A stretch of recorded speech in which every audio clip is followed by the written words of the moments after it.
Middle ઇસ્ટમાં Israel અને Iran વચ્ચે ચાલી રહેલા યુદ્ધની અસર મોરબીમાં પડી હોય તેવા દ્રશ્યો સામે આવ્યા છે। ત્યારે ઘર વપરાશનો જે ગેસ છે તેમાં કટોકટી જોવા મળી હોય તેવા દ્રશ્યો આજ સર્જાયા છે। ત્યારે મોરબીના સનડા રોડ પર આવેલા ઇન્ડિયન ગેસની જે ઓફિસ છે તે આજ બંધ જોવા મળી હતી। ત્યારે અનેક જે ગ્રાહકો છે તે પોતાનો ગેસ રિફિલ કરાવવા માટે, બાટલો ભરાવવા માટે, બાટલો લખાવવા માટે ત્યાં પહોંચ્યા હતા, પરંતુ ક્યાંક ને ક્યાંક જે ઓફિસ છે તે બંધ જોવા મળી હતી અને ત્યારબાદ ઓફિસ ખુલતા અડધું શટર રાખી ત્યાંના જે કર્મચારીઓ છે તેમના દ્વારા સરખો જવાબ આપવામાં આવ્યો હતો।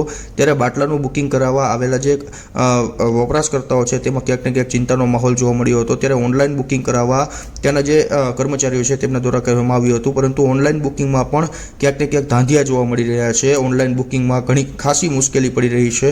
ત્યારે ક્યાંક ને ક્યાંક મધ્ય ભાગની અંદર જે મિડલ ઇસ્ટમાં યુદ્ધ ચાલી રહ્યું છે, ઈરાન અને ઇઝરાયલ વચ્ચે યુદ્ધ ચાલી રહ્યું છે, તેની અસર મોરબીના ઘર વપરાશના ગેસોમાં પડી રહી છે। ત્યારે બાટલો લખાવવામાં લોકોને મુશ્કેલી પડી રહી છે। ત્યારે જે ઇન્ડિયન ગેસના જે ઓફિસ છે તેમના કર્મચારીઓ દ્વારા સરખો જવાબ આપવામાં આવ્યો હતો। ત્યારે ક્યાંક ને ક્યાંક લોકોમાં ચિંતાનો માહોલ જોવા મળી રહ્યો છે।